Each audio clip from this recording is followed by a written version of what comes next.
He said, I'd like to start with Mr. Smith from CMTA. And we've been trying to get this list to the board members earlier so they could review it, but we were unfortunate in not getting that to the board members. The list he's referring to is a scope document that we've been working on, you know, where things are gonna be. We're in the infancy stages of pulling this document together still. If you have copies on you, yes, I just sent it to actually be copied. I found somebody that has a copy, or I'm trying to make sure the copies for everyone, so. Well, while we're waiting on the copies. That's the one. While we're waiting on the copies to be prepared, we'll go around the room and introduce ourselves. Yes. And the department. I just sent it to Aaron, So we'll do that. There's a dozen copies there. How many did you say? there's a dozen already there. Okay. No. Then In need your it. hands, you don't have to Just hand copy them out. anything. Yes. Hand them out. We have a dozen in all. So it might be short.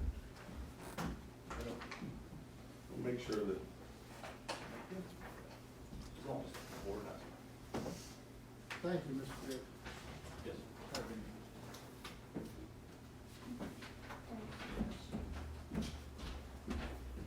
John, these odd size papers are difficult for me to print. When I print them in my office, you can't read them. All I got, I'll just share. Sure. Absolutely. I wanted to make sure I turned them large enough, because it's hard to read on a small sheet. You're right, it is what it is. A lot of information. Hey, before we begin the presentation, could you explain the $3 on this sheet? Yeah, that's, the copy that Mr. Burton had sent us. The colors in yellow were identified, by Berkeley County Schools, colors in blue by MKA, and the colors in green, potentially the proposals, being C. So what's the scope in yellow is going to be performed by Berkeley County Schools, blue is Archie, and then green, it could be ours, or you want to go on, bracket proposal. And the blue is by McKinley / CMTA. Go ahead, Mr. Smith. All right, appreciate the opportunity. Are we able, there we go. So I may walk over there and click because we're live technology challenges. But it's a good opportunity to talk to some folks who maybe weren't around when we started the program. So just real quick, I want to touch on CMTA, but you can see what I want to walk through. I want to walk through kind of the past, kind of what we're doing currently, and then potentially what we could do moving forward. So,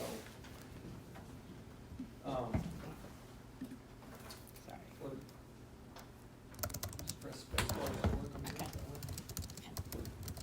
work? So just a little bit about us. So we're one of the largest in the United States. In fact, we're the number one in terms of zero energy and high performance K-12 facilities. We design more than anyone else in the United States.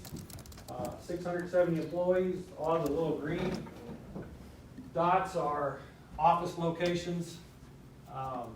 You know, if you added up all the engineering firms in West Virginia, we have more employees in our office, more engineers in our office than all the other ones put together. And we designed $1 billion of construction and mechanical and electrical projects, so quite a bit of horsepower. So you're more than mechanical. Yeah, we do mechanical, electrical, plumbing, technology, security, safety, commissioning, basically anything from the building conception through planning, through construction, through occupancy, through full service. About half our business is traditional consulting engineering, working with firms like McKinley. About half our business is the performance contracting, which we started to do also. We do both of those. Both those projects require in-depth engineering. So, just real quick, so, the kind of the governing body over HVAC is ASHRAE. They determine indoor air quality and, requirements and energy requirements. West Virginia's adopted their energy code. So, they put out these guides, and this is just kind of, I don't like to say things without giving you proof, so I'm just trying to give some proof that, you know, we do have some, reputation in the industry. So this is the Advanced Energy Design Guide for K-12 schools. They went out and they found 6 projects in the world that were the best in terms of energy efficiency, indoor air quality, and maintainability. So 6 projects in the world, and 3 of them are machine engineering projects. So if we put this out to the engineering community across the world, so these are the best examples of K-12 schools that you can design. And then once they found that we did 3 of the 6, they asked us to help Friday go find our name in the front cover. And if you hit the space bar again, you'll see all the, you know, we're featured prominently nationally. We do a lot of webinars and different things to just try to bring along the engineering community in the United States. One more. This is going to get old, isn't it? So this is just a map of, you know, we're sitting here. These are all the projects we've done. The little lightning bolts are zero energy projects.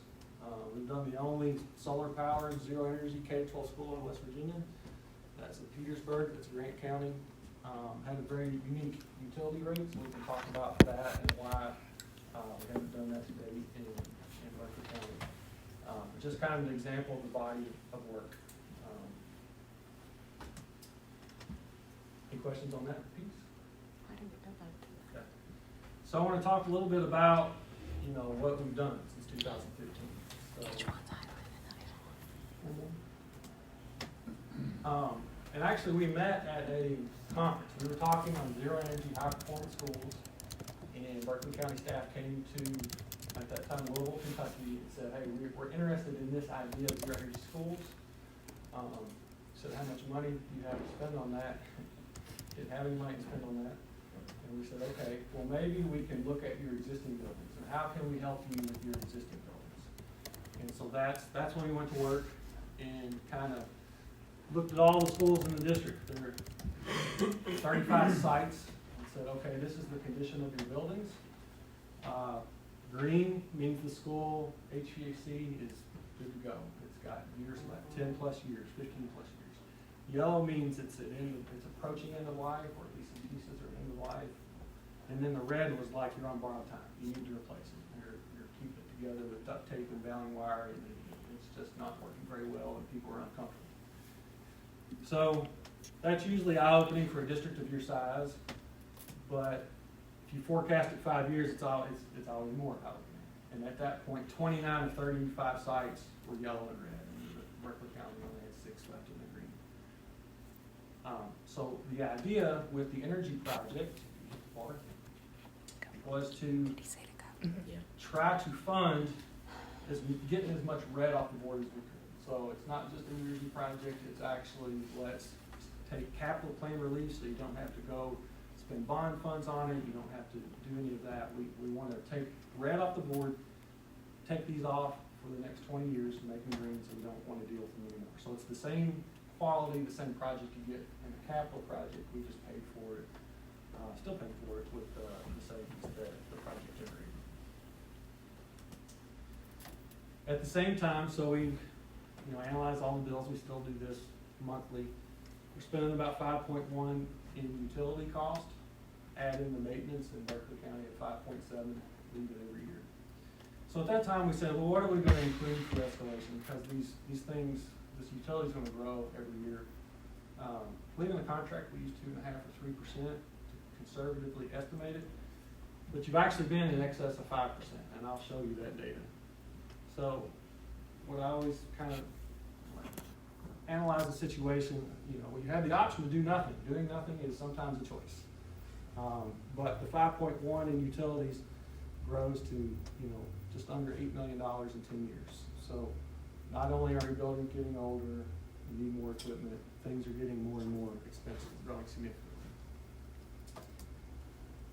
had just built at that time Spring Mills High School, Spring Mills Primary, Mountain Ridge Middle, added $1 million. So it's 20% of your utility budget was being spent on your last 3 brand-new schools. So that was kind of a stinger when we uncovered that fact, that those 3 weren't very efficient. So at that time, again, 5.8 million leaving, actually 5.1 utilities and 700,000 going to maintenance. And if we hit the button again, the idea is we wanted to generate some cash flow, reduce this spend, so that we can then reinvest those funds into the schools, and pay for, you know, the geothermal renovations and different things that we did. So that was the whole idea of the project. So what we crafted was 35 building project. Over 2 summers is really when we did the majority of the work. 7 schools with geothermal systems, 5 got boilers and chillers, did LED lights across the district, controls, upgrades to the building, envelope, and some other improvements. So it's a $28 million project. Annual savings needed to be $1.7 million to get back to a budget neutral. So we did that work, and in 2016 we knocked out the first 3 schools, and in 2017 we did the next 4. And I want to explain this chart because this is how we measure our savings. This is the cumulative energy usage of those 7 schools before we arrived over one year. It's the gas and electric added together per square foot. So units of energy per square foot. So we reduced that by 78% on those first 7. Then 2019 we did Martinsburg High School Phase 1. Natural gas we reduced by 37%. The electrical consumption reduced by 47%. So this was our Phase 2 project, which was actually a Phase 1 at Martinsburg High School. So you kind of look at district-wide, this is where you were. This is EUI is an important term. It's energy usage intensity. It's how much energy per square foot your buildings use. Berkeley County at the time ranged from 46 on up to 149. Spring Mills Primary is running a disappointing 63. Spring Mills High School kind of in this middle ground 2 at 83. So that's where you were before we arrived. Then after the project, we got to here. So quite a big reduction. One more touch. So then the delta, all this here that's not covered up by the green, this is like all the savings. This is the savings that we paid. Let me stop you right there. Yeah. Anybody back there have something they want to say about this slide? Did you all see it in your finance office? I don't remember where that slide's from, but yeah, we get information from CMTA. I mean, did you see the savings? Well, Pat, to be honest with you, we were not prepared for this type of meeting today because it wasn't No, identified as but that. I'm just saying, did you all, I mean, you would have seen the month-to-month costs before and after. Did you all see the savings that we're reinvesting in the $20-some million renovation? Well, as Jeremy indicated, this is a capital lease project, and you're trading energy savings for loan payments and interest.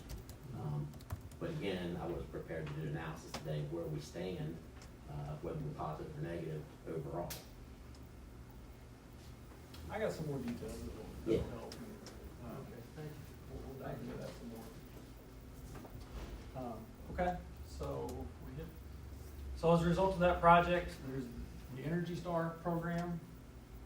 So this is, the reason I like this, but because there's LEED schools, which is how to design efficient schools, and you get points, but you don't really have to measure anything after the building is built. So I like Energy Star because you actually measure the actual utility bills after the school is built. And you get a percentile score from 0 to 100. Anything 75th percentile and above, you are Energy Star. There's currently 82 of Energy Star schools in the state. Berkeley County now has 23 of those. And this is the top 15 right here. Berkeley County has 12 of the top 15, the only ones that ever score in the 100th percentile. 2 of them are in Ohio County, which we designed with McKinley. So McKinley is in here in the top 15 as well. So 14 of the top 15 most efficient schools, as proven by the utility bills, are by CMTA, and obviously Berkeley County leads the state for. Jeremy, how do you, go back if you can, how do you determine, when we say most efficient, yeah, I look at this and I see, I pass these schools every day, Inwood, Rosemont. And they're the most energy efficient. How do we determine that? How's that determined? Yeah, units of energy per square foot. That's really what it boils down to, that chart with the bars. So what the database does, you have to answer, put in all your energy bills. You also tell how many students go to school there, whether or not they cook lunches there, and you give it the location. And then the Energy Star database kind of churns that and spits out that percentile score. So it's units of energy per square foot. So if the school has 1,000 students and another one has 500 students, 1,000 student score using the same energy will score a little higher because it's serving more students, uses less energy per student. So it kind of normalizes it just a bit. But the number one driver is the units of energy per square foot. Anything in the 20 to 25 EUI is going to be like a 99 or 100. Would it be, one of the things that I've thought about is why, I've read these, by the way, and seen these, it's very impressive. But I've also thought, when I look at the top 15 schools, they're in areas that have most students. So is it related to the amount of students that because we have a large number of students and we are looking at these bond projects for building, are these because these buildings are crowded? Does that give them the advantage? No. Versus on the other side of the state where population is declining, they may have the same size building? If I went in and toggled 600 students to 400, I might lose a point. Okay. I'd like to make it 99% to a 98. Okay. Really, how much square footage your air conditioning, that's one of the questions you answered. That has much more to do with it. Okay. It just seemed, as I looked at all those, including Ohio, Marion, Ohio, were the three other schools, just seemed that those were populous areas. So Yeah. I just was You know, the one wondering if that- that had anything to do with it. The one that is a little bit weird is Inwood is a little weird. So you got 6 geothermal renovations, Berkeley Heights scored a 99. Inwood initially scored 100. It's just an older building with not much horsepower. It's not conditioned very well. When I say horsepower, I mean like Spring Mills High School, Spring Mills Primary, lots of new equipment, can put a lot of fresh air in the building. It can burn a lot more energy. If it's not controlled well, it will score very poorly. Inwood just doesn't have a very big engine. Probably it's not the most comfortable building. It's technically energy efficient. So that's kind of the oddball that sticks out. Okay. Jeremy, I'm glad you addressed that one, because Inwood Primary and Winchester Avenue are both on there, and they kind of confuse me, especially Inwood Primary with an old boiler and single pane windows and window air conditioners. Right. To see it on the top of the list of the 15 most efficient schools in the state is a little bit confusing. Yeah, it's weird. So go back, click back. So Inwood was a 46. In year 6, it was a 38. We're going to talk about why year 6, because of COVID, was a little higher. But it's been in the low 30s, so we reduced it by a third in our project with the controls and the lighting. And then it gets a little bit of credit, probably excuse it about a point, just age buildings. Age buildings also get a little bit of credit because I can't go in and replace all the walls and roof. What about Winchester Avenue? I guess can't read it from here. In year 6, it was a 49. I think it's been lower before COVID. The older schools that use the fuel oil boilers just really didn't perform well. Well, the windows were replaced. I wonder if that's impacting the numbers there. Sharon, do you see that? I said. I do know that the windows were replaced in that school, yes. Yeah, I mean, they came in and did a major job on the windows. So I don't know if that's impacting the bar graph or not. Yeah, like Spring Mills High School, for example, I would say it's in the 80th percentile. It made the list, but it's just not scoring very well.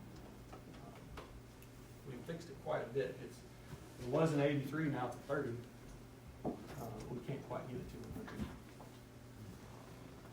100. Yeah, I mean, I guess Inwood County is what it is. Not It's like on the there- list. If you go in and add outside air to it, bring it up to code, it won't be as top. It'll use more air. Does that make sense? One of our, there's no tricking me. I go into Energy Star, I put in, I tell it how many people, I tell it these are the utilities, say what percentage of the building is air conditioned, and it spits out a score. I understand that. I guess when you see that on the list, it brings to mind, what that might bring to mind is not the reality in that building. I guess that's what I'm saying. Oh yeah, it needs a new system, Yeah, 100%. it's hot, it's cold, no fresh air. Right.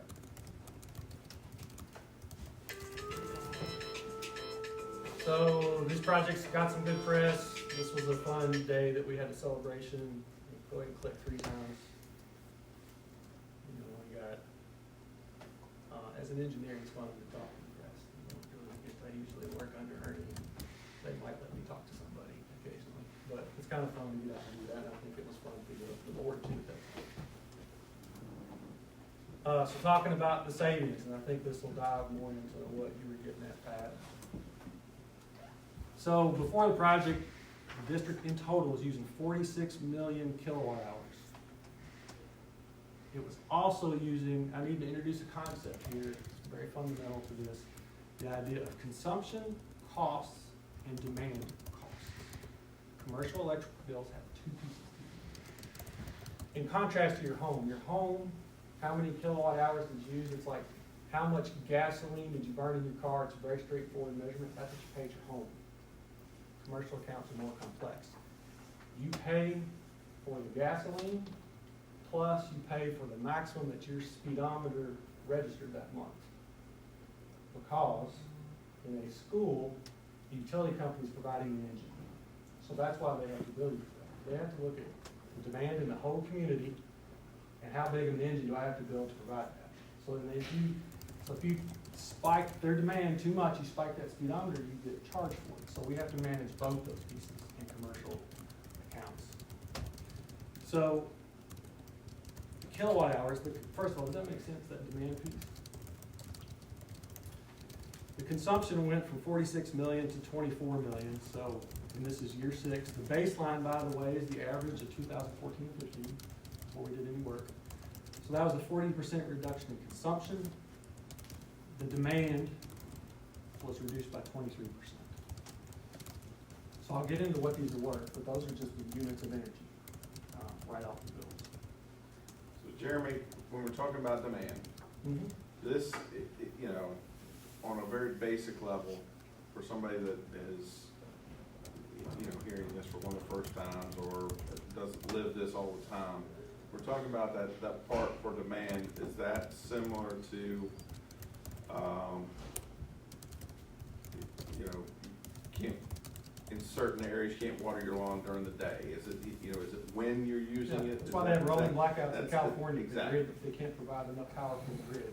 So Okay. if you need to, like they do time of day rates there. So if you need to run your air conditioning in the afternoon, you're gonna pay handsomely for it, because they can't provide enough power for you. So that is why that charge exists.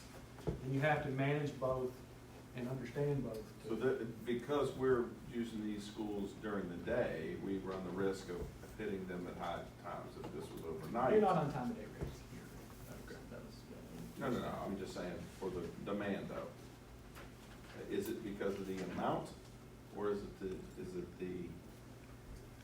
when we're using it? It is how much you turn on. For example, if I turn on your ball field, if I have a ball field on a normal rate, if I turn on the lights for 5 minutes and turn them off, for that month, I'll get 100% of that demand charge.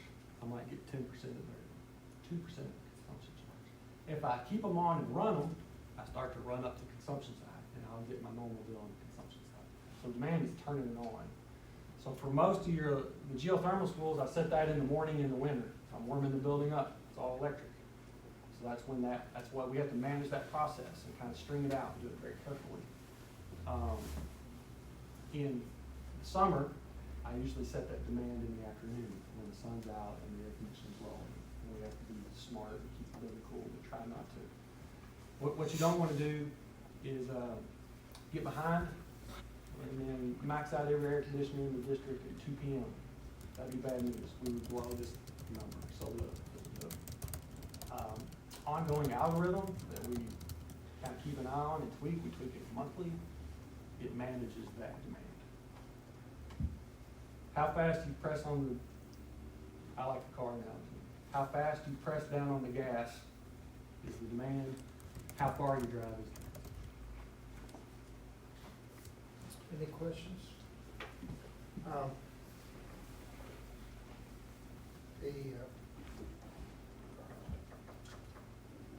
One issue, one question raised, and I don't know how the 7 schools that were geothermal and stuff, that you all control the controls, Games, Tennessee, or Kentucky or something. We're programmed into it. And over the Christmas holidays, we had a real cold snap come in. And are you all programmed to handle anticipated changes in the external weather? Because I don't think these 4 schools that we talked about were part of the geothermal thing you were talking about, the 4 sites. But when a building's empty for a long period of time and you want to save energy, but then when you have a polar event hit, you want to be able to protect your building so you're not spending money to repair busted pipes and everything. Right. So do you, in your program, allow for anticipated drops in the weather so your pipes don't freeze? Yeah, so, yes, the way it's done may not be straightforward as I would like to explain it, but the building's only set back to 60 degrees if there's a suspected problem. And then all Joe has to say is don't set them back, run them 24/7. We've done some of that. We go in and click a few buttons and they run. It's going to, and I would recommend, especially those 4 in the future, if we get into single digits, we just run them. We heat them to 70 degrees online. But by and large, the program sets things back to 55 degrees, no known issues. Some of them are set to 60. The smart part of it is that they know when to turn on based on the outside temperature to be 70, 72 at 7 a.m. when people start to arrive. That's the smart stuff. Some of them have been behind and we've staggered them and got more aggressive. So that's kind of an ongoing, there's a little bit of an art and science to that. So when you first came to town, after Manny brought you in, I remember being, I just couldn't fathom spending 20-some million. I think we got a grant in that process towards this. But I couldn't fathom going into debt for 20-some million and not having to take it before the taxpayers for approval of a bond. But this process, which you're talking about, is paying for the debt that we had in the renovations to comply with this process. Correct? It is, and and I'll get into it, but the confusing thing is that we took you from here to here, 9 years ago, now costs this. Yeah, I got a headline here, somewhere. I got the detail here, I'll show you that. I was gonna say, before you even get there, someone told me down in Charleston when we were down there, not you all, that the energy costs have risen 60% in the last 10 years at that point. Now, that's before we started subsidizing coal burning power plants in West Virginia where we're trying to bail out. But the costs have gone up that much. Correct. Okay, you'll get to that slow. Yep, I got it in excruciating detail for us. Do any of you have a question? I'm sorry. Hey, and I do want to let you know that we're having problems with Zoom. It keeps kicking in and out, and I'm not sure they can get back in. So Damon and Melissa are going to be struggling to hear this. We're trying to let them hear from the phone over there. So speak up, enunciate. Okay. What's phone? We're trying. I can't try.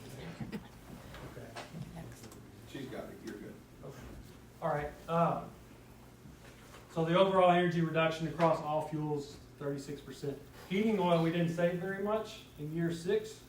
But you only 3% of your total spend is heating oil, and it's the older schools. It's like Raymer Center and Pikeside and those kinds of places. So, and it didn't fare very well for the COVID things that we enacted, but we'll get into more of that. But the things that cost a lot of money are doing very well, and we'll get into how much that's worth.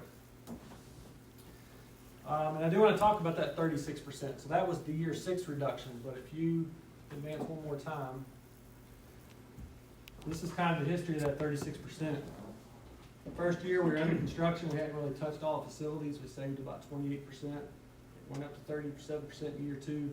Our first full operational year was a 47% reduction. We got to 52 in this period, however, we did have a couple COVID months, so kind of threw it off. In the COVID year, we were at half reduction. In reaction to COVID and going back to school, putting a lot more fresh air in the schools. We're running units before people arrive to flush the building. We're running them after they go home to flush the building. So our 50 went to 36. If you hit them one more time, that's kind of the progression. We're starting to relax some of the COVID things now. I fully expect to be back in the mid-40s. You can already see the month-to-month trend returning where it was, and expect to get, back in the high 40s, maybe even half energy reduction moving forward. So if I want to look at utility rates, so we said how many kilowatt hours we're saving, what are they worth? And this is the idea we spoke about. So if you hit the button one more time, this is kind of just a hypothetical to show how the idea works. So you were spending some amount of energy before we arrived. That's the blue. We did a project. We ended up in the green, so we reduced by X. Pretty straightforward accounting for like year 1. Over time though, what you're left buying, it increases. And so you're not using any more energy, but you're spending a little bit more. And we're going to quantify that moving forward. So there's also the idea of how much are we saving. Hit the bar one more time. If you had done nothing, you would have been here projecting that same percent compounding. You would have, so the M&D reports now, we've clarified, they're looking at it both ways. They're looking at it this, which is a little hypothetical, and then we're looking at it just dollar for dollar. But this is what happens over time. If you're comparing the blue to this, that's going to be that much, right? Well, in reality, what we did saved that much, which today is worth that much. So there's a little bit of, as you get further and further into the period, this dynamic starts to happen. So keep clicking.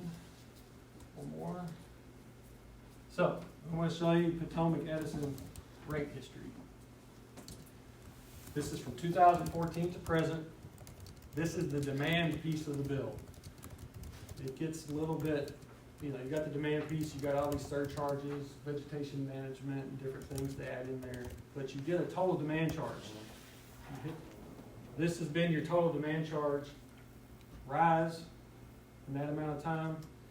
It's gone up 80% since 2014. One more time. You gotta look at Hey, the, Jeremy. yeah. What would cause our rise in demand for a handful of years straight when we were low before? Because we really didn't change the operations of the schools. This is not anything about you. This is just Potomac Edison rate schedule history. Okay, it's just the rates that not used. Correct. Okay.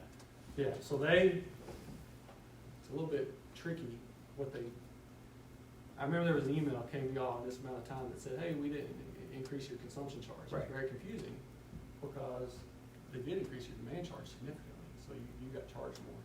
So it's a way, I mean, they need to do it, but it's also very confusing to the consumer. So then you gotta look at the consumption piece of the bill, and you hit the space bar there, and it's, right, so it's hard to make sense of it sometimes, but hit the bar again. And if we look at, they increased it a lot, and then they decreased it when they were increasing demand, confusing everybody, and then now they're holding the demand and bringing the consumption up. So the consumption, if I compare these 2 points, is up 22%. So as a consumer, it's like, what is my overall bill? Like, it's somewhere between these two numbers. So I'll explain that. And what we're looking at is, you're left with 24 million kilowatt hours and you're left with 128,000 kW. What are you paying for that? And what did it increase? So go ahead and hit the button. Go ahead and hit the button. In 2014, that would have cost you 2.29 million. Today it costs 3.53 million. So the effect of them changing the rate on the amount of energy that you have left, you've seen a 54% increase in those 9 years. That is an increase only on the electric. Go back, no, you're good. You're doing a great job. 1.2 million of additional cost just due to the rate increases. So if you were paying $1 million back then, the same thing costs you 1.5 million today. It just costs more. If I look at the natural gas, we can speed through these a little bit. Go ahead and click. Go ahead and click. Go ahead and click. Fuel oil's taking a different ride, but as of this moment, it's up 41%, and the natural gas is up 31%. So that's another $100,000 on that piece. So when we took you from that blue to the green, and you're still buying the green, that green piece alone cost you 1.3 million more today than it did when we started. So, go ahead. So, 1.3 million is the difference in these two. That's what this has increased to. We also talk about the value savings, because I know it's been confusing over time. What dollars are we using on those? So I want to talk about that. So the savings, we took that 42 to 20, the delta, the amount we saved is 21.9 million, and we saved 40,000 in demand. In 2014, that savings was worth 1.3 million. This year, it's worth about 1.8 million. Fuel oil and natural gas, there's about another 200,000, so we're at about 2 million in savings on electricity and the fuels. Now keep in mind, we're at 36% overall. Once we relax the COVID, I hope to get back in the mid-40s, get back to 50. There's probably, the electric, it's rough math, but about the 1.8 is going to go about to 2.2. You're going to gain another 400,000 as we get back approaching that 50% savings level and come out of the COVID. So the 2 is going to grow to about 2.4. This is what's paying off the $20-some million of this. That delta. And you all obviously still have to budget increases in energy cost every year because of what the utility companies are doing. Yeah, there's a savings there that's dedicated to the project. Jeremy, I have a question on your blue block. Yeah. You said earlier that was do nothing. In my mind, that's not really a reality for us to say we're going to do nothing over the next 3, 4, 5, 6, 7 years. We would certainly replace units. How do you factor in what we would have done? Do you have an analysis of what we would have done in comparison to what you would have saved us? What you did before we arrived was you took it a worse. I'll show you that. Because the 3 we remember, they were spending $1 million. You built 3 schools. Your utility costs went from $4 million to $5 million. So, I guess. I understand new schools, but looking at our existing schools, we certainly would be servicing them, replacing units, trying to put more energy efficient units onto schools. So I guess in my mind, I'm still struggling with this analysis of we're doing nothing against the savings. I'm looking for something in the middle. Yeah, we would have done something those years and tried to bring that energy usage down with the more efficient units we would have placed on schools. Yeah, I see school districts with dedicated energy management departments that I think are tasked with making that a reality.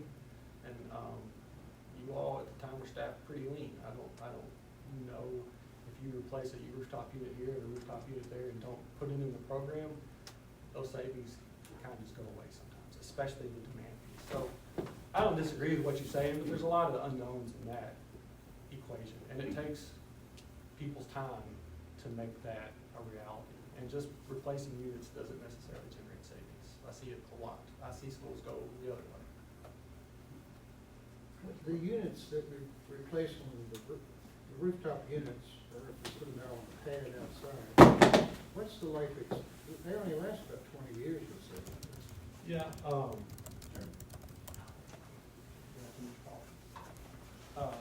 actually, I will tell you, rooftop units expected to last 15 years.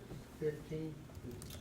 Um, And when we went geothermal, the pumps and the whole system's expected to last 50+ years, am I correct? Unless you have to replace the pump. The well field outside, 50 year, 50 plus. Nobody really knows. They just keep going. The pumps inside 20, the air conditioning units inside 20, because they're water cooled in the inside. So you get an additional 5 years on everything inside, and then your source outside just keeps going. But to replace the rooftop unit, which you have to do it all, and the total, is a huge amount of money, whereas the pump that you have backup, because you have 2 of them in the building, so if one breaks down, it automatically converts the other one. Those things don't cost us near as much as it's just a pump, right? Yeah, a rooftop unit's almost like a whole new system, and if you've already got the water source geothermal system in, and you just have to replace the classroom unit, that's not big expense. You don't have to change any ductwork, just replace the unit. I mean, what does a rooftop unit cost, and what does a pump cost? A lot of variables in that, depending on what we're sizing up. But I think what you're getting at is once you get the geothermal system in, you gotta keep the water clean, you change the filters, and, wait till a heat pump breaks, and you replace it. And the heat pump's pretty easy to change out. Is that what? It's a fairly easy change out. Yeah. A couple guys can do it in a day. But it's not near as much to replace or repair as what you have to just you can't even get parts for the rooftop units after a certain amount of time, Like, you were having a hard time getting parts on, you had rooftop units 25 years old, you were having a hard time getting parts on those. People like rooftop units for things like,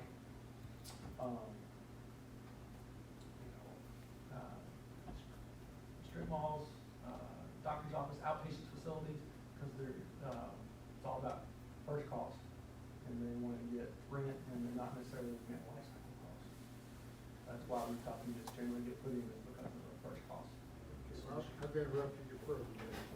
I have a question here. Yeah. I wanna make sure I understand this chart correctly. So if we take the last column and add about 200,000 for, we're saying that is our total annual savings with this program? Yeah, and it's in the V report. I got 2 bound copies in the cars. 2 questions. We're missing 19 and 20 off your chart. And then do you have the same chart with the amount we're paying in principal and interest? So 19 and 20, Potomac Edmonds did not publish different rates. Right, but to have our savings for those 2 years in that total. This is not a total of these. No, each This year. is what 21 million kilowatt hours and that demand costs today, and this is what it would have cost each year. So in 2019 and 2020, it still would have cost 1.5 million. They didn't change the rate for 2 years.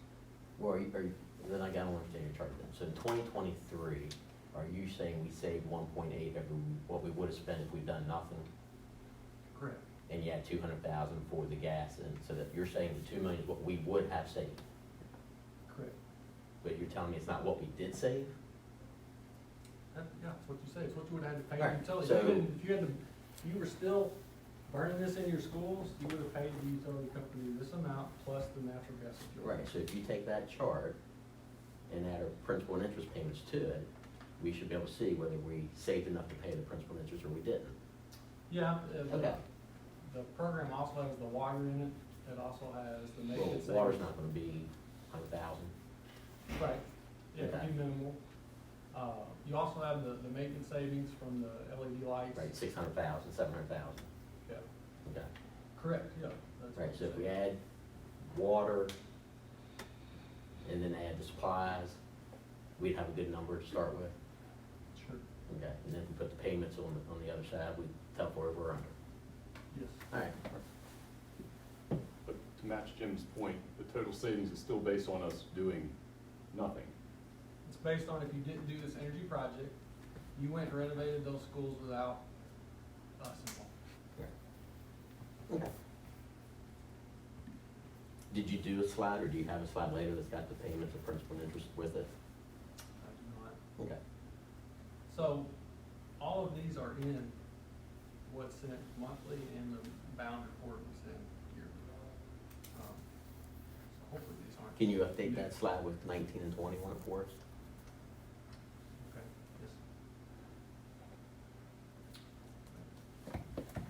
yes. So facilities not included in the baseline. So since we did the project, you've got some additional buildings. You pay utilities on these now, they're in your utility budget, and they're not monitored in our program. We don't do anything with them. The new board office is additional utility cost. Musselman High School locker room, air conditioning, wrestling room, the addition of the food line building on down the line. So really, the exterior lighting for all sports and the sports buildings, none of those are monitored. So you do pay utility costs on those. These added costs. So remember, we were getting charged 1.3 million more because the utility company has changed rates over time. You would additionally add whatever we're spending on these, and that is kind of a inflation of your baseline. These things aren't included. So we've got to reconcile those two when you're doing that math. You're just looking at utilities before and utilities after, probably need to back all these back out. So, that was the history. So what we do today, go ahead. So the space scheduling for all schools, this is Annie. I should have got her front side. I snapped this picture yesterday because a lot of you will call her.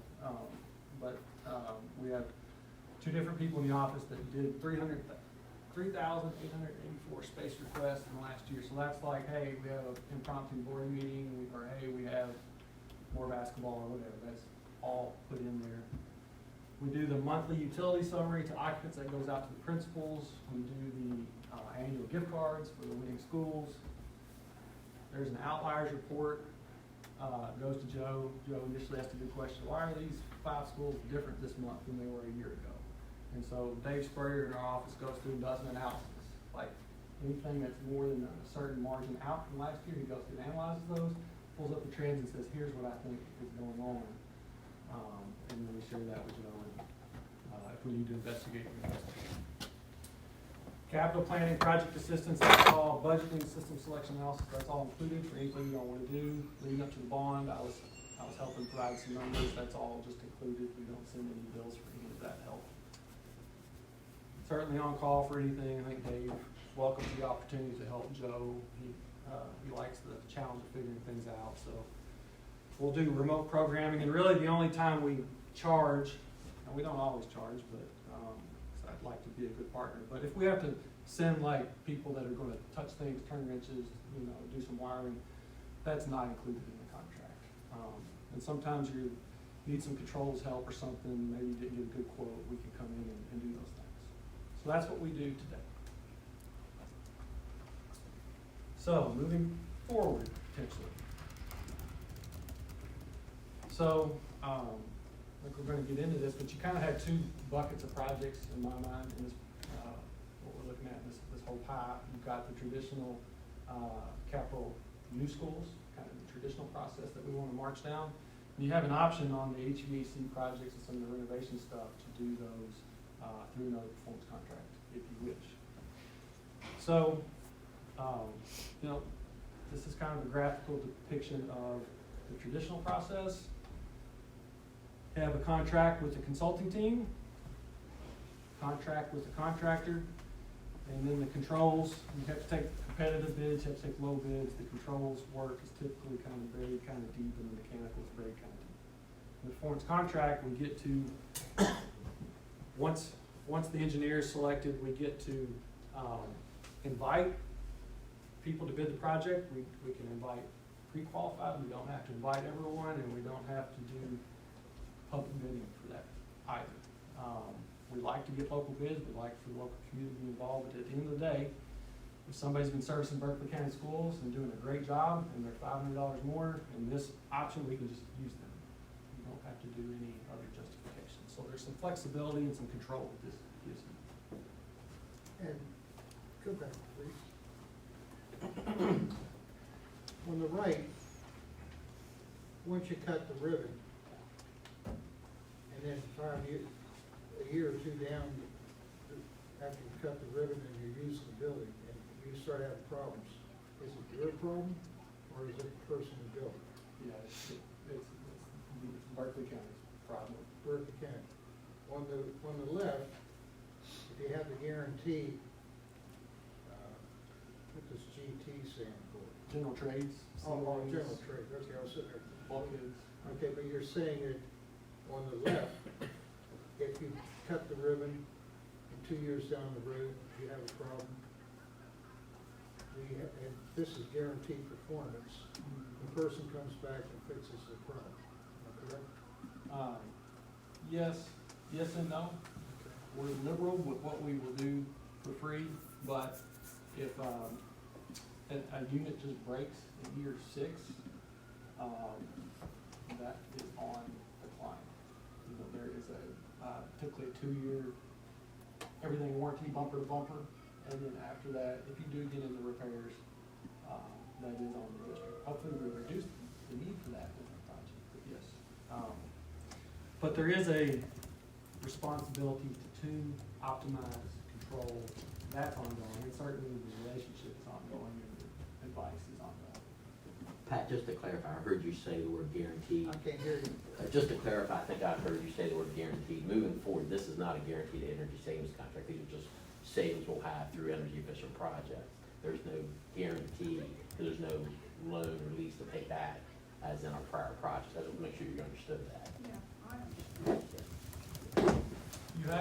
You had the option, so I'll show you what Kanawha County did. So they did $96 million, there's no loan, and it's a guaranteed energy savings contract. Right, but they also use excess levy funds for that. Yeah. I guess separate the payment from the guarantee. How you pay for the project doesn't. Right, so I'm assuming your slide that we showed a minute ago, the savings meets your all's guarantee of the contract, but it may not meet the payment for the principal and interest. Maybe. Right, we don't know because we don't have those numbers beside each other.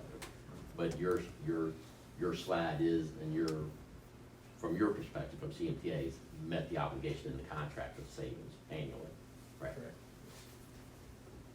Yep. And that, up front, the executive summary every year shows how far we are ahead or behind. Every month, I sit down with our team and I get a green, yellow, red chart on the savings. Any projects that's within 10% is yellow. Behind it's red, and I go through, I see all the projects across the board, Berkeley County is green every year, so. So COVID, we started to get closer, 36%. Can I say something? I think there's some question about the savings, because I think Mr. Butts had mentioned to us that we weren't saving.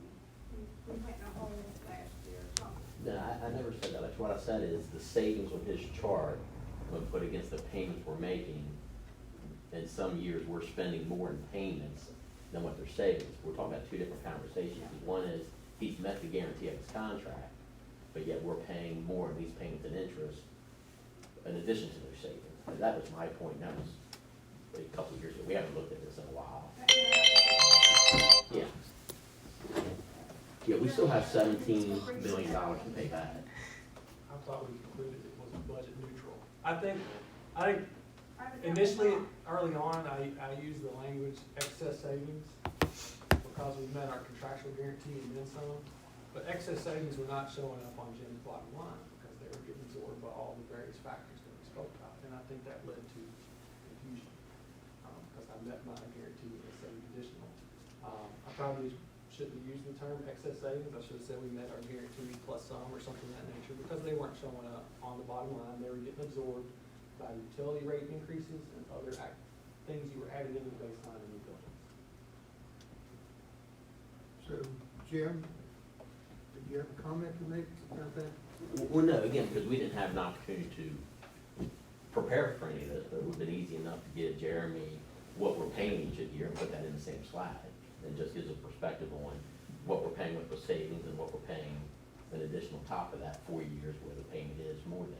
We still have $17+ million to pay in principal, plus interest through 2031. That's my only point in that. So let's do that. Well, that's why I asked if that slide was accurate to what they say the savings are. We'll add the water in, we'll add in the supplies, and we'll put the payment and see where we are. Well, because my goal here is to, stop the questions and, they believe one thing and you believe one thing, and then I want the bottom line, so, For the record, I'm not against energy efficient projects. I think they're wonderful. But we need to understand the whole totality of the whole process, the savings side and the payment side. Are the savings paying the debt? I don't know that till we put them up there. I don't think it can at this point, because I know some of our payments are over $2+ million a year. And the last chart in there was a 1.8 million, I had 200,000 or 2, and you had 600,000, 700,000 for supplies, you're 2.7. I don't know where we are sitting here in this chair, so I didn't have time to compare that. But we are ahead of where we would have been if we had not brought CMTA in. And the improvements of energy saving county, even if you say there's some sort of little difference there, if we hadn't done anything, we would put all the money in the Potomac Edison's. Right, again, this was a lease financing tool for capital equipment. I mean, that's what it is at the end of the day. I think everybody agrees that there's multiple ways to finance a project like this. You can do guaranteed energy savings. We could have floated a bond and said, let it expire. We had other opportunities. I'm not saying it was a bad opportunity, it's just a financing tool, it's what it is. It's if you went out and bought a car, you financed it. Yeah, but we're ahead of where we would have been if we had done nothing. And, Well, but again, you're saying we're ahead where we did nothing, and that's what I was trying to point out to Jeremy earlier. His analysis is based on we did nothing. I said, but that's, in my mind, that's not reality. We would have, over the years, replaced rooftop units, put in energy efficient systems. So I'm more or less looking for an analysis of, here's the reality of what we would have done against what the systems that they put in. So I guess that's really where my confusion has come in, that we keep basing this against do nothing, and the reality is we would have done something over those years. well, So we've done something over the years, and look where we are. Right, but I'm saying if CMTA had never, the analysis needs to be, CMTA never came in the door, what would we have done against what they did do versus just saying, yes, CMTA did all these projects and we just did absolutely nothing. See, that's where they're doing or coming up with their savings number. So I don't know if does that make sense? Yeah, I'm not a dumb blonde, but I totally understand what you're saying.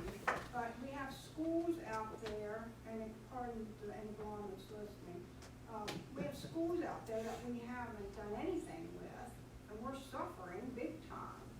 So, and the other thing is, we would have replaced what we were doing then, and not stepped ahead and saved the money for what we're doing. One of the things, as a former classroom teacher who taught at Valley View and Berkeley Heights, is that we're not even talking about what the improvement that CMTA did for our open space schools.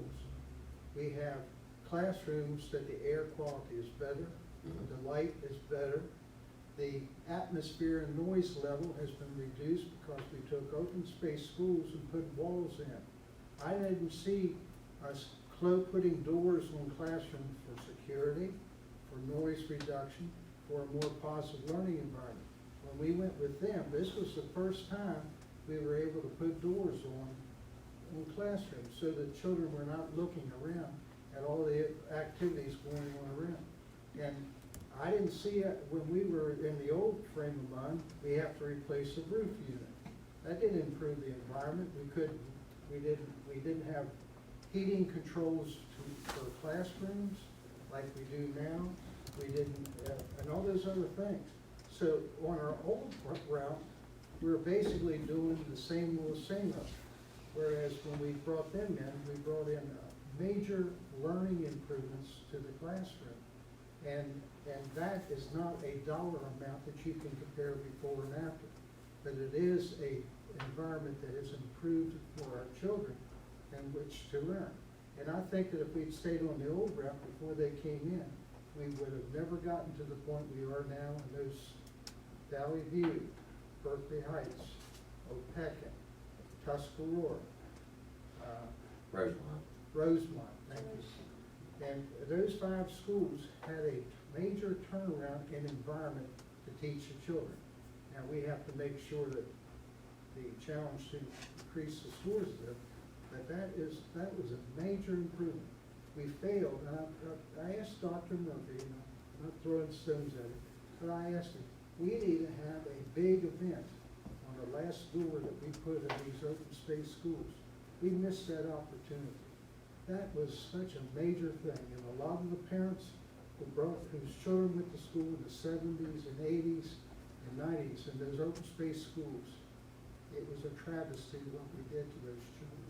Well, the bottom line for me is I want the facts. I don't want to, I see nothing getting cleared up right now. I think you all believe one thing, he's saying something else, and We want to be on one page. I want to be on one page. I don't think we're saying two different things. Yeah. No, we're not. We're on the same And page. little more I'm math. not hearing something right. No, we're on the same Yeah. page. I think, let us do a little more math, add another column, and we'll put that in front of you. It's just math. This math is, you can't fool it.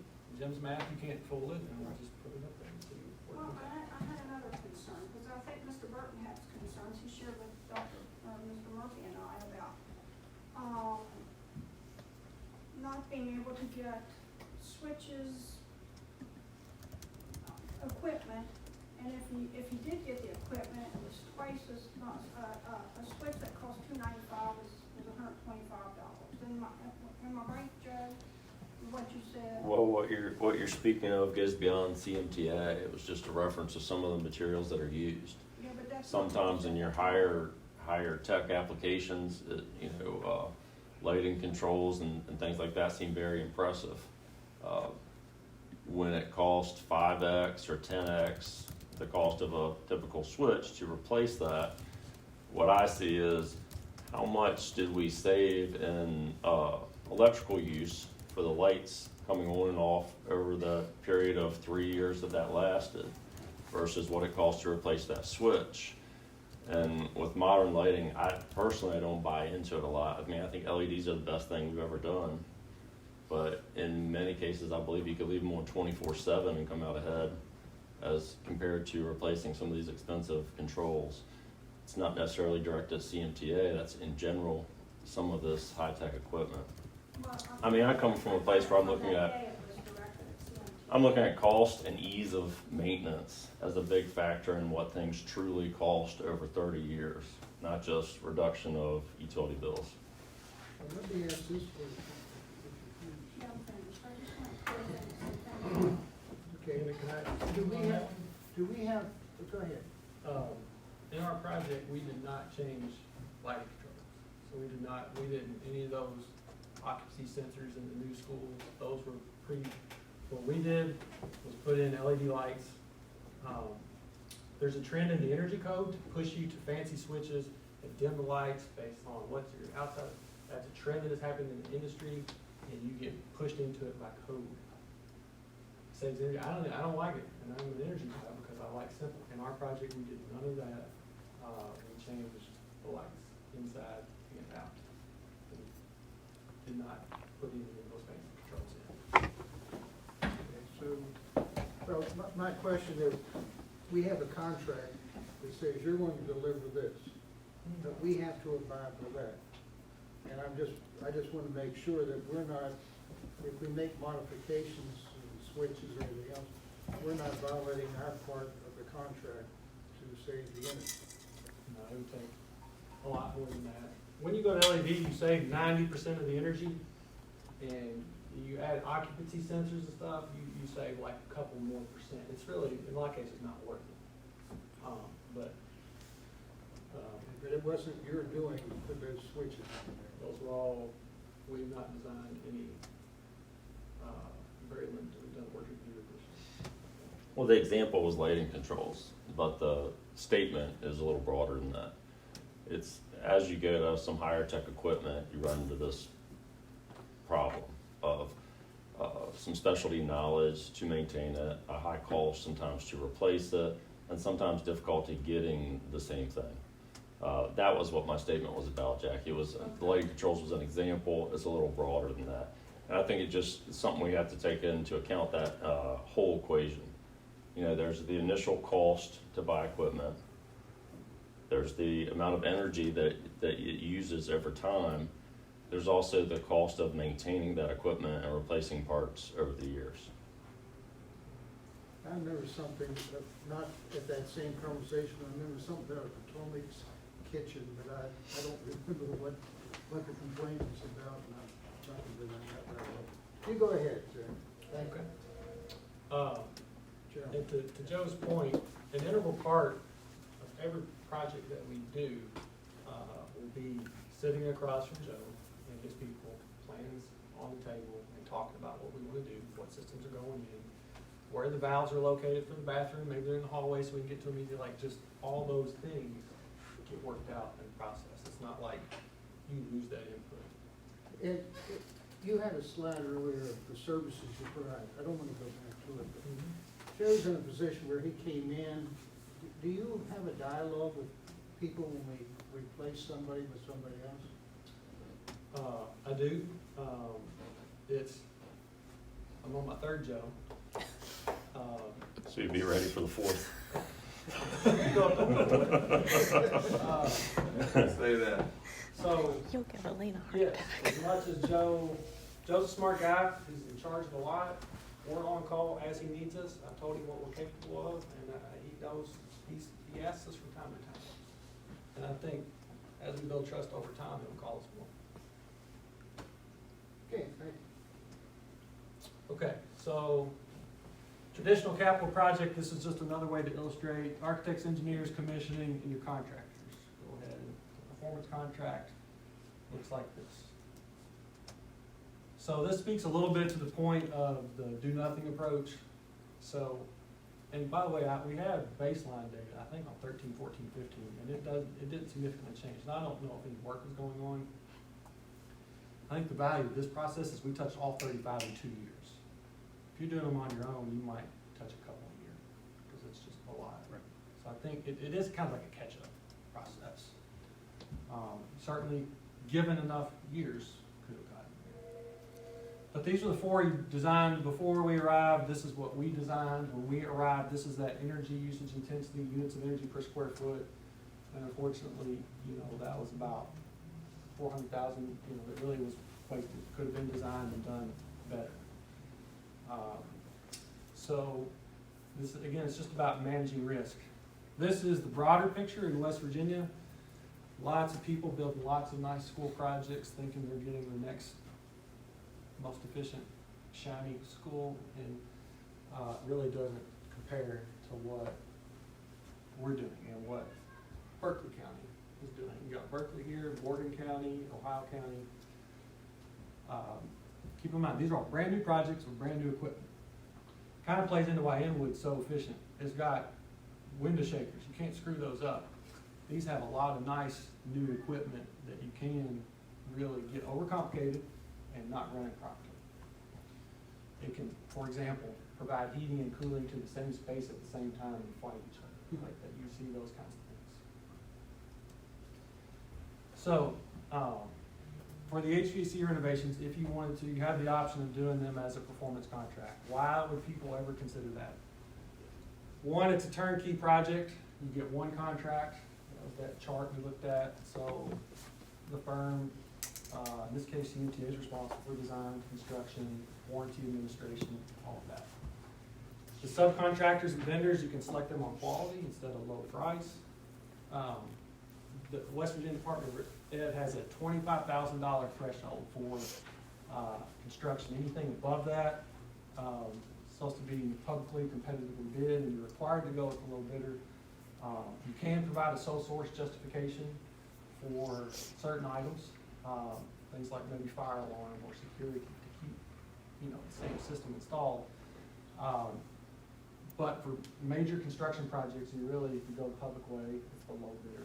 It's very difficult to get rid of a low bidder. Yeah. And sometimes they're not the one you want to do it. Yeah. So we're saying here, if you go, and what's that group of them, not on here, but The traditional way. the bid process, I wrote it down here, I had it. This is, Go back one. Guaranteed. Gary, yeah, no, wait, one more. No, keep going, keep going. Keep going, one more. Yeah, this is the one, same thing, right? This Yes. is, you go out to bid, that's, CMTA performance contract Performance option for the contract. HVAC.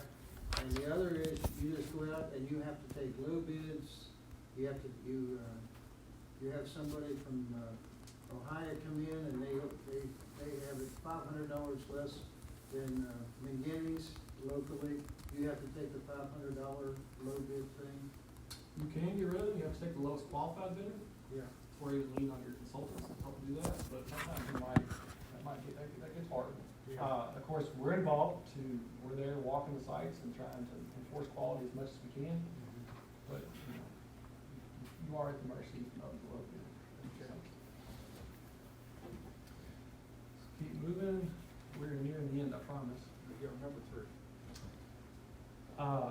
So it's hard in the plan and spec world to get a major renovation done in 8 weeks, and that's all we do. We did yours that way, we've done 62 in the last 5 years, schools in and out, done. That's because we control everything, we're there on site managing the construction, directing traffic. So that's one thing we can do. I can do that in a performance contract, I really don't have the power to do that in a traditional method. There's some incremental additional savings to be had at the schools. We've already dropped them a little bit. It's not gonna get enough to pay for the projects, but some of the schools have 12 years left on the guarantee. We can bump those back up to say 15 years, restart the clock, and ring some more out. Maybe save an additional 10% at that school, 15%, and get a few $100,000 in guaranteed savings and get more years on the UW. There's no change orders in a performance contract. We do carry a contingency. If it's spent, it comes out of profit at that point. Schools like Mill Creek, we drilled that well field. There's a cave that extends. It's like the site's levitating the whole front, because there's nothing under it. And we kept going. We spent several $100,000 of contingency, but, Berkeley County didn't see that. We just rolled on and went. And then you get the M&V program, the support that we've talked about. Okay, keep going. Yeah. Go back, please. Yep.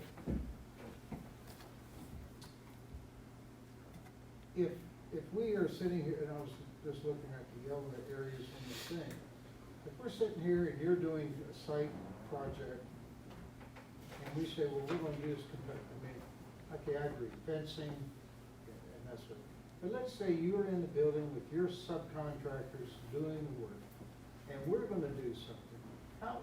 And you have a site manager, how does the site manager control our people? And how do you have the 8 to 9 weeks efficiency? Say you can get the supply chain materials. You're a big scale operator, you have things, I don't know if you have warehouses with all this stuff stored or what, but at any rate, you're moving. And then we're coming along independently, and we can't get the parts. But you can't close up the project because we still have to do our runs with our things. How do you work through this kind of basis? Yeah. I think what I'd recommend is whatever method you pick for a particular site, that be the method for that site. So, one person, one entity in charge of that site. They can coordinate a roof, an addition, an HVAC, whatever it is. Have one party in charge of it. I think that's really the only way to hold whoever's doing it accountable. Yeah, but you, earlier in your presentation, you had a map of the United States. You had all these dots all over. So you can get suppliers probably easier to bring forth the materials you need versus we're out here in Berkeley County trying to get 5 or 6 things, or a dozen if we're doing 12 schools. And we don't have a chance of getting at the top of the supply chain list, do we? We have national agreements with all the big manufacturers, light fixtures and HVAC. And, we're told that yes, we do get pushed to the front of the line. That became COVID, that became a big issue. Lead times, you order a unit might be a year from now before you get it. We do a spreadsheet from 2 in particular that says everything they have in production, if the owner cancels it, we get first meetings on ready to go. So, like with anything, you buy in volume, there are some benefits. I would say that's true. I would say it's true all the time, but yeah. But Joe, jump in here, because you see the problem I think I've seen here? Yes, sir. If we're doing independent things, I don't even know how we're gonna do it, if it's above the $25,000 threshold. But how are we gonna jump in if we can't deliver the materials at the same time they're in their 8 or 9 week schedule, and we're waiting on a supply chain problem because. I don't completely understand your question, but if you're talking about the long list of bond projects, we're gonna have 5 years to complete these projects.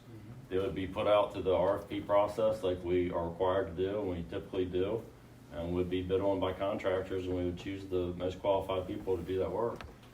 Well, I see where you're coming from there, but we're gonna be putting out RFPs and all this other stuff, and they can come in here in 8 or 9 weeks and fix it up and do it, and we're gonna have to go back and tear it up in order to do our work. I mean, right now, are you suggesting CMTA also do like alarms and roofs and everything? Is that what you're suggesting right now? That's what it sounds like. I'm just saying that if we have to get the project done, and they're doing a major part of it, and then we're saying, well, we're gonna do this small thing. If they're doing HVAC, it's gonna complicate us doing an alarm system or a roof replacement. I'm just saying that how can we orchestrate and be working together? Well, it's certainly gonna be a challenge with multiple people doing multiple things at multiple sites Right. to coordinate that. It certainly is. That's a fact. You know, I mean, I'm just sitting here, are we gonna have several? I feel like you ribbon could cuttings? switch places with Jeremy right now, and you could be selling CMTA. That's what I'm just confused. Well, no, what I'm confused about is, we're gonna have a project. This is the first time I've seen this sheet, okay? So I haven't even got a chance to look at where the blues and the yellows and the greens all intersect. But what I'm concerned about is, if we're working on a project, and we're gonna sit there and try to do it independently, save money, but they're doing their project and they have completed everything, but we haven't even got the materials yet because of supply chain problems. Are we gonna have to go back and tear up what they have already done in order to install what we need? No, I don't foresee us disturbing any HVAC work to do something unrelated. Yeah, I mean, I haven't looked to see who all's doing HVAC on here, but I'm just concerned that we're gonna have our gears unmeshed, and we're gonna end up wasting money because we just couldn't orchestrate the projects together. That's my concern. Okay. Thank you. Oh, okay. I'm sorry. I don't think there's anything else I can answer. I mean, you're speaking in very vague terms about organizing projects. Yes, that's gonna be a challenge. Yes, people need to communicate to do that. Yes, I believe it can be done. I'm not sure what else you want me to say about that. All right, I'm just worried about the supply chain and the time that you can get these things finished, when he can get the materials and proceed with it, Because Jeremy doesn't have supply chain issues. like we do, Will. Okay? All right, Jeremy, go ahead. Yeah, go ahead, please. I think whatever, however we split the scope, it just needs to make sense. And I think Bill wants it to make sense, I think I want it to make sense. If, I don't know if I'm gonna do the HVAC. Some districts call it easy button, let us handle it, you handle other things. But if you're doing fencing outside, obviously that's no problem, right? If you're gonna come in and do fire alarm, that's a problem, maybe I handle it, or maybe you handle it, Chief. But I think with some discussion, we can make a plan for each site that makes sense. I think it can happen. So what I'm presenting is an option for you to let us handle these issues. And it's either a good idea or a bad idea, but I think that's what we're here to talk about. Here's recent clients that have allowed us to do that. So Kanawha County passed a $96 million project. I want to talk about that one in particular because we wrapped it up. It was HVAC and roofs, 12 HVAC renovations, 10 roofs. They let CDK handle it all. They budgeted $96 million based on their history in the traditional plan and spec bid market, what they've been doing capital projects for all along. We bid the work that came in at $88 million. We put in additional HVAC in, we got 13 HVAC projects. We made other projects better, went back and, not value engineered, reverse value engineered, made them more expensive to get some more nice things and features in there. We got to 94 million, couldn't get to 96 million, so they just had $2 million left over. Because I think there's a notion sometimes that we're expensive because we do the open book pricing, and you see the 15% overhead, you see the 7% profit target. Every business that stays in business, if they don't have that, they're going out of business. So that's why I wanted, and I have more data on how our projects come in versus the traditional. Loudoun County is an hour away. We're doing $200 million of work there. Fairfax County is also Northern Virginia, right next door. So in Kanawha County, the first one was, the projects were broken up into 2 phases. There was 90 days from the day the interview committee said yes till we started construction, and we came in and knocked out 6 roofs and 1 HVAC. Then we came in phase 2 and wrapped up everything else. Loudoun County Schools, Virginia, that's also HVAC, roofs, and solar, because they have some sites that make sense with solar. For them, you know, they have a robust construction management department. They have multiple project managers, multiple teams, more staff than Berkeley County has, but their program has got so big that they couldn't staff it themselves, and they call it Easy Button, call it CMTA. We have an ongoing annual contract with them, and we'll knock out whatever they need and hold that open book price and hold all those metrics and percentages. So when we do that, so we go in and look at each site, we analyze how it sits on the site, how much space we have above the ceiling, what feasibly can go in. Then we do first cost estimates for various HVAC systems. HVAC, we have electrical engineers in our office. I always tell them your job's easy, there's only one kind of light. HVAC systems is like 10 different kinds. Commercial HVAC is very confusing. So we have to analyze all those, we model it. Do we do rooftop units, for example? Do we do geothermal? What kind of geothermal? Can we get federal funding dollars? Can we get Inflation Recovery Reduction Act dollars? So we look at all those. The Inflation Reduction Act is something we need to look at. It can bring the cost of geo in line with rooftop units, depending on the site. We got to look in detail. There's the payments increase for things like domestic content, existing energy community, which I need to look. I think you all may qualify for that. I'll look at that. But 30% up to even 15% of that initial system cost. And what this act did, previously only private owners that pay taxes could leverage these incentives. You all don't pay taxes, but now tax exempt entities can get that same credit just directly paid to the school system. We actually have the law firm that helped to write the act. Their name's Norton Rose Fulbright. They assisted the legislators to put that act together. We have them on retainer. I was telling the guys this morning, they cost $1,000 an hour. So you really ask your questions and get them to answer it.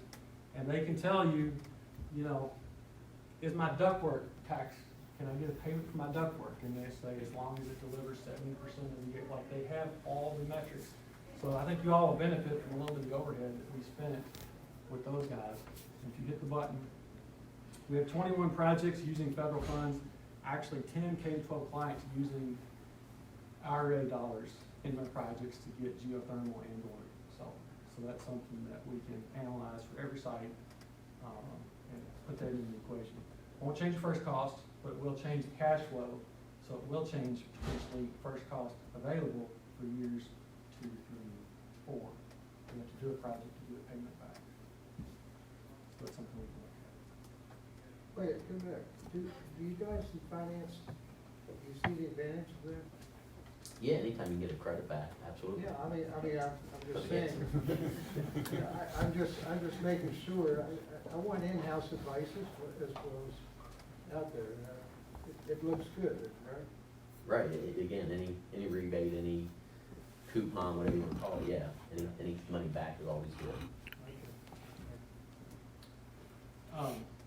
So, I won't go into detail on this, but this is a comparison of geothermal versus rooftop. Pat, you were asking about the life, and I got them here. So, that may be an opportunity for a site that we budgeted a cheaper system to maybe get a better system if we use the IRA dollars. Maybe we can push this from the rooftop units and get over to geothermal, which lasts longer, has better air quality, has better life cycle costs, all those things. Let us look at that in a second.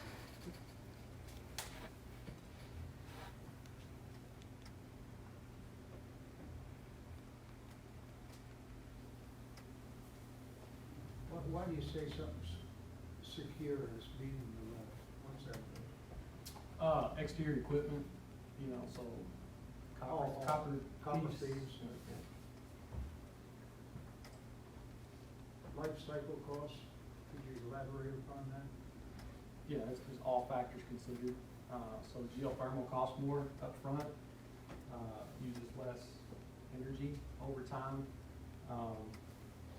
If you take it out 20 years, it looks good. If you take it out 30, 40, it looks great because of that well field. So that's why it has the lowest long-term life cycle cost. So you have different types of maintenance on both of them.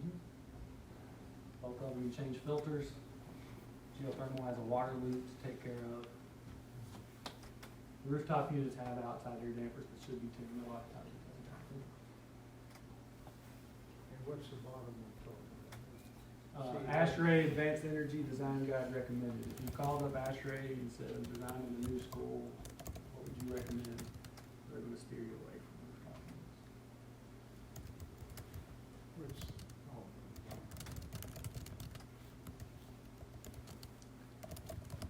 Exterior sound levels? Yeah, you, put medium with the rooftop units. If you have any modular classrooms, you know, generally you don't put noise producing things near those. Near neighborhoods, you don't wanna put big equipment. I just remember the noise in the open space classroom. You couldn't tell whether it was the classes around you or the roof over top of you. You're getting noise from every direction back in those days. I put rooftop units indoor, it can be acceptable with proper design. Those weren't designed properly, they were bad. Cost more though, right? Okay, thank you. One more. So, I mean, this is what we do. This is what CMT does. We knock out HVAC projects, we do them quickly, we do quality, and we do low energy usage. So, 63 in the last 5 years, 8 of those 63 were yours, so you will solve that. So, it's an option. Roofs, we also do roofs. Did those in Kanawha County. They would be designed by McKinley, all the detail done by them. Their standard services are included. All the standard things, take scans, take samples. It's the traditional quality that you would expect. Go ahead. Again, pre-qualified bidders only. Some, you know, Kanawha County had some roofers that they just didn't want to back. And this was a way to squeeze down that to a more qualified pool. When we have a construction manager there daily, they do find some things. and value engineer some things. There was a fascia detail we were able to improve. But really, the contingency, we had conduits discovered in the roof substrate, which is normally like stock project, and be a big change order and a big deal, and we just handled it. So we actually, for the roofing, carried an open contingency, which we can do for you all, and returned $48,000 to Kanawha County. They said, take care of some rooftop units over here on the Southern School, so we did that. So that was, that, and then just the idea of having someone on site, roofing contract, if we don't do it, Joe, or someone will have to do it. Just the whole, left to their own devices, they'll deliver equipment like in the bus and just sit there. Like, just the funny things happen. So there's value in having somebody there to be your eyes and ears, and just force this thing to close out. So you want more, and there's a fair amount of risk associated with roofing. Mineral County, the structural engineer told us the roof could hold the solar panels. We put them on. They held the panels, but it just generally screwed up the roofing system. So that was $335,000 that CMTA covered through our insurance. Kent County Schools in Kentucky, we had a roofing system which wasn't applied properly, even though they were like the Trimco manufacturer certified person. They went out of business and walked away. We spent that out of pocket. And then Shepherd University, we had nothing to do with this one, but they had $1 million issue that we're getting ready to fix because they it wasn't put in per the architect's drawings. So sometimes, and my thoughts on roofs have evolved over time. I used to think they were simple, and I now appreciate all the detail and hard work that goes into roofs. So that is a thing, we can handle it or not handle it. Good people to talk to here. Been doing a lot of construction projects over the years, and they saw everything, and they'll tell you that the roof project was the smoothest one that they've ever done. And we can get you their contact info. This is the last one. I think they're, again, going to the idea of this process costs more to do a performance contract. These are some of our traditional projects bid recently. One of them, George Washington High School in Kanawha County, bid traditional way. We have other Kanawha County projects buried in here. The blue ones are the performance contracts. So you do see some performance contracts getting up in the range, but generally, working the way we do, we're able to knock those out cheaper. And Kanawha County is proof of that. They budgeted 96 and came in 88. So I think it's a longer than I thought to get to this final slide, but you have a choice to make. There's two things you got to decide. On the HVAC roof projects, how do you want to build them? Do you want CMTA to handle them or not? And then I think there's like every other thing. And then how do you split that? What do you want to do? What do we need to run through the traditional design process and the CMTA? So this is, fortunately, this slide deck only half the two. I think those two decisions we got to make, the other one doesn't take a slide deck. We can just talk about it. Any questions?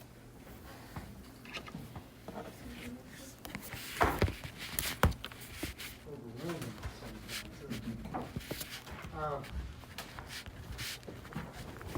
I've been working for all week. I'm up to 19 questions.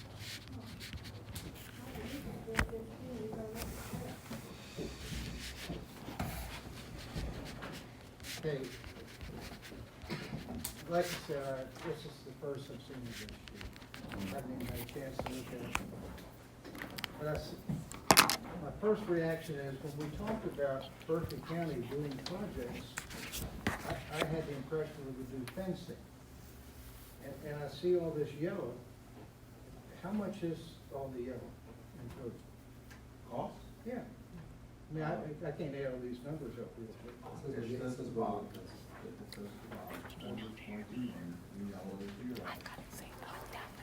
All the items in yellow are projects that in discussion with Joe, we believe that we can properly take care of. But we believe that with, you know, if we get into a situation where we feel like we need help, that's where we have a relationship with McKinley, so.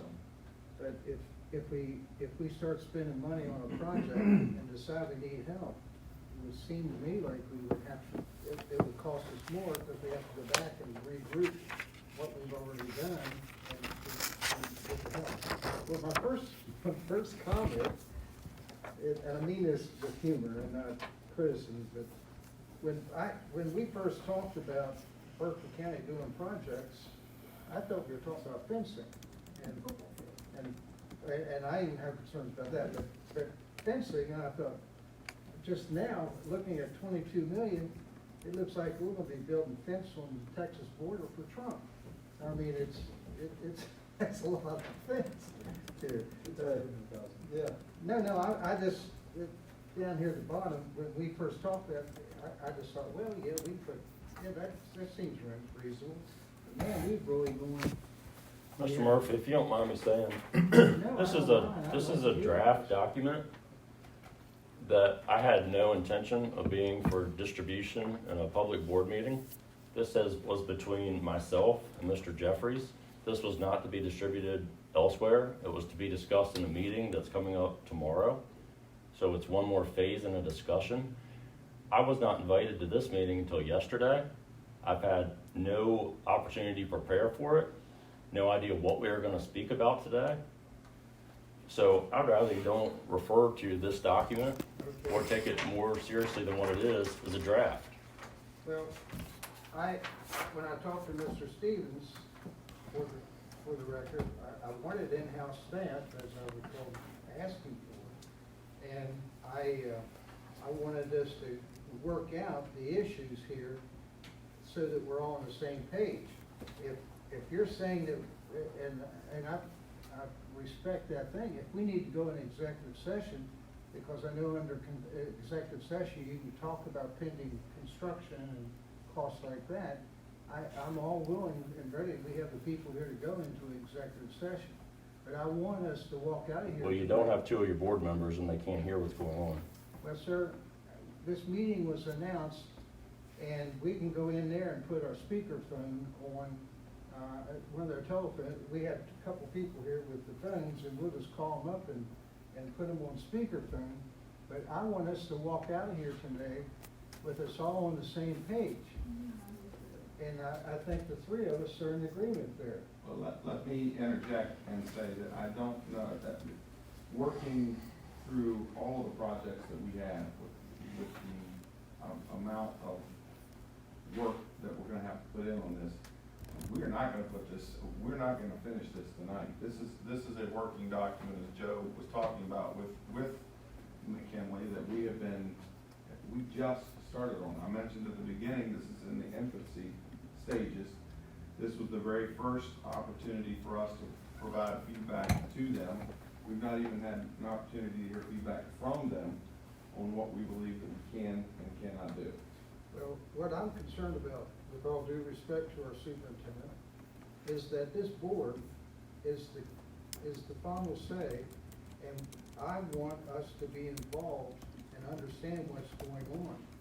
And this process, we're not the Pontiac Indian on the hood of the car. We have to have a direct input and understanding in this. Now, I know that our one board member was there when some of this discussion was going on. But I see some major projects that I'm worried about. One, are we gonna have a project manager? I know in the past, I missed the poor guy, Don Zepp. He was the most caustic individual you could deal with, but he was a good man for a site thing. So we need a clerk of the works or a project manager at the site. Two, when we did these projects in the past, we had a person in maintenance, Don Mitchell, and then Don Zepp working.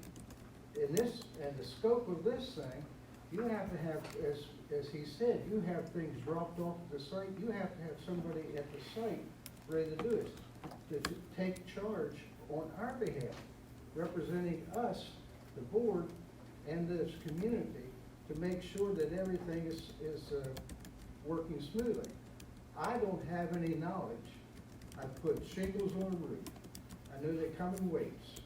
I know that those weights determine the life of that roof. That's about all I know about it. I know 16-inch on center on studs, and that's it. But we need to talk with the people that we have signed a contract with. I believe we've signed a contract with McKinley. And we have an existing contract with CMTA.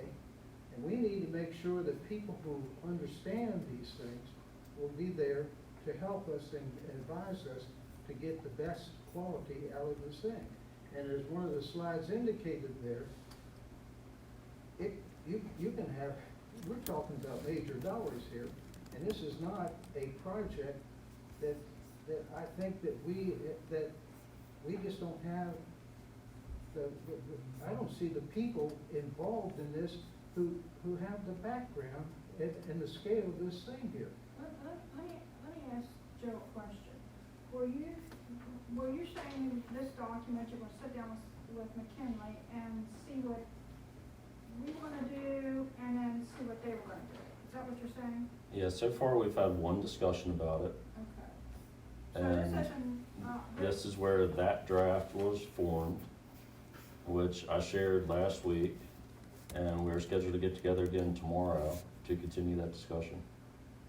But can I just say, I apologize for that then, because I was in an understanding that we were going to discuss this here today. There was two of the issues we were going to discuss was CMTA's involvement and the project distribution. So- Yeah, I guess my take on that is, everybody in this front row knew what we were talking about today and was prepared. I didn't. So I sit here, and if I sound like I'm on the defensive, well, I am. But sir, we, don't wait, take it out on me, 'cause let me get here. It wasn't my idea, and I can. I, at this meeting had to be advertised on Monday, I believe, or Friday, I don't know which. Monday. And so, the administration, under the leadership of our superintendent, knew that this meeting was gonna be going on. And I said, we need to all sit down and talk about this thing correctly, am I correct? You are correct. Okay, so if, and I didn't even contact you guys or the, I relied upon the superintendent to contact you guys. So why weren't these people contacted? Well, first of all, this meeting was to talk about the relationship between CMTA and McKinley. This week, you talked to me about including the scope document. You asked about the document that we had discussed before. Which we now just did. Which you just got today, correct. We've had some issues since Friday in this school system. And I don't want to get on the defensive about things, but I'm dealing with them right now. So we are in control of this. We have a relationship with McKinley. We have sat down. There is a process. You're involved in the process. You sent a board member to be with us while we were in this process. It is to continue tomorrow. I'm not prepared to go through the level of this. My understanding was we were going to talk about the scope and the relationship that McKinley had with CMTA. Now, I thought it was the relationship between the execution of what was in the bond to, with these people and our internal staff. I didn't realize there was, sorry, I won't hold it up, this much yellow on the thing here. You had a representative at this meeting, and this was discussed. All Joe did was take what was discussed at that meeting, correct me if I'm wrong, and put it on this piece of paper. McKinley knew it, Joe knew it, your board member representative knew it. I was not prepared to discuss this today because we're not done with this document. I was thinking that we were talking about the relationship that CMTA was gonna have with McKinley. I thought that's what you told me. If you're wanting to go back and do all of this, this is a process that is gonna take a very long time, multiple meetings for us to discuss this, And we are trying to save money and do the right thing for Berkeley County, having projects that are created appropriately. We've got the right people doing the right projects. And, you know, there are projects on here that we are capable of doing. We do them all the time. And that's all Joe is saying. These are projects that we have familiarity with. Can I just chime in real quick? And again, I take responsibility because I thought you and I had a conversation about It's this. okay, I understand. And maybe the best thing is to do is just, let's talk about it tomorrow.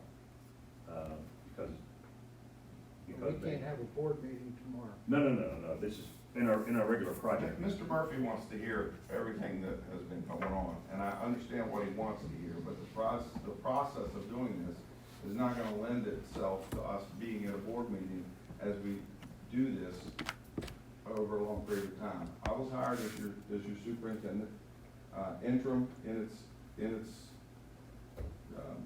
the case right now. We are moving through with this. This is a project that we're working on, and I feel very comfortable with the relationship that Joe and John and Ernie and, I'm sorry, I just met him yesterday.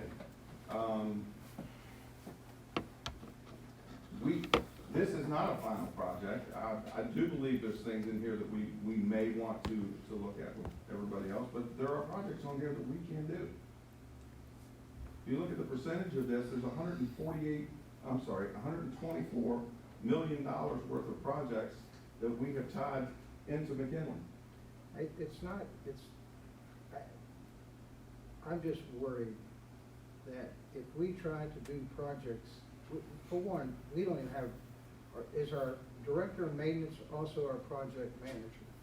And how can, That was a discussion that we had at that meeting We're as well. certainly gonna need a clerk of the works, or We are. probably We multiple. discussed that. Right, okay, well, that's something, I did not, I'm not gonna throw Miss Power under the bus here because she's not present, nor did I question her about what she heard in this meeting. I mean, I just said, how'd everything go? She said it was about an hour and a half. I told her it was gonna be about 4 or 5 hours, so that was about the extent of our discussion on this matter.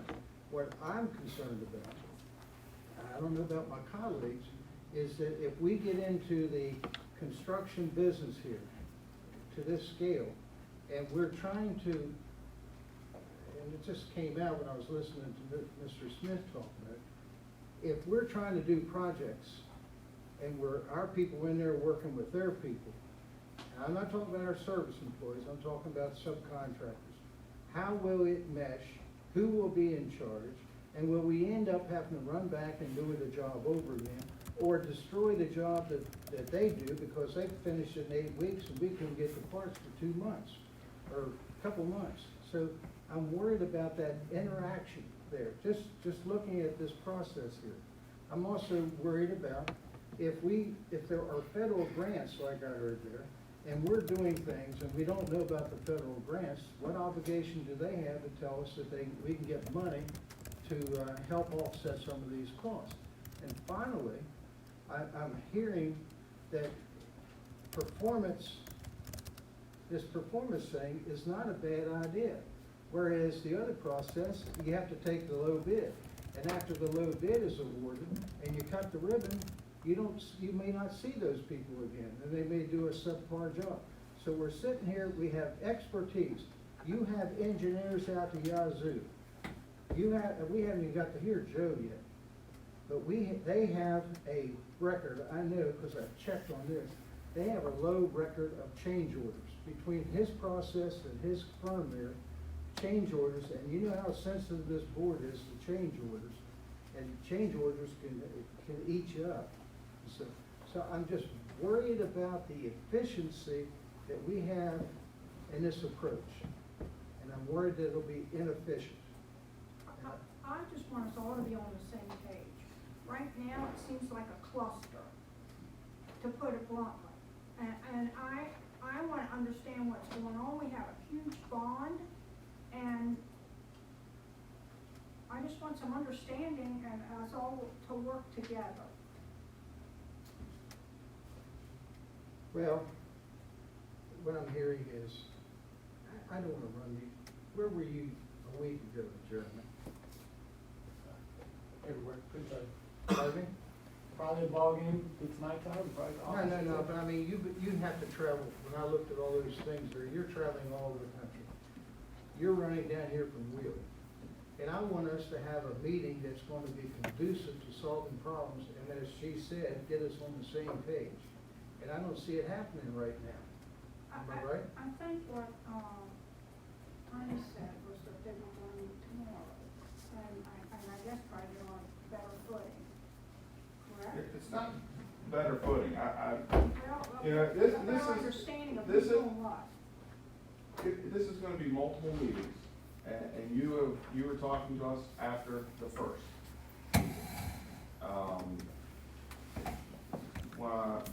When it was brought up that we do this, have this meeting today, I thought it was a great idea to have, Ernie and McKinley here, have Jeremy here to be able to talk about CMTA and the relationship and how that is gonna be working through in our bond projects as a whole. This week, after we talked this week, and you decided, you told me that you wanted these sheets. I was under the told you impression. Friday last week. Well, but that was a bad day. Okay. Okay, when you reminded me this week about this, I was then able to talk to them, let them know, I wanted to make sure that they were here, that we're gonna be talking about the relationship between CMTA and McKinley. That is what I heard, that is what I understood. I apologize if I misunderstood that. If you had asked me about this specific document, and we've been sitting down and talking about, this is not even completed. There's gonna be multiple meetings, and we've had one where we sat down, and the last meeting, we were asked to put down what we thought, actually put on here and highlight the ones that we thought that we could handle. Independently, individually, however, and then we would come back together and see how they work. The discussion actually took place at that meeting.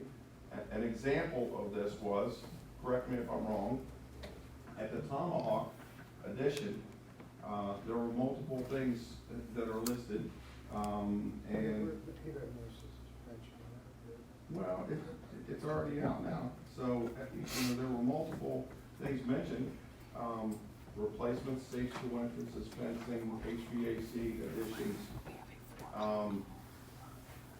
We knew that, we had talked to our architect about the addition, the new addition that's gonna be built on there.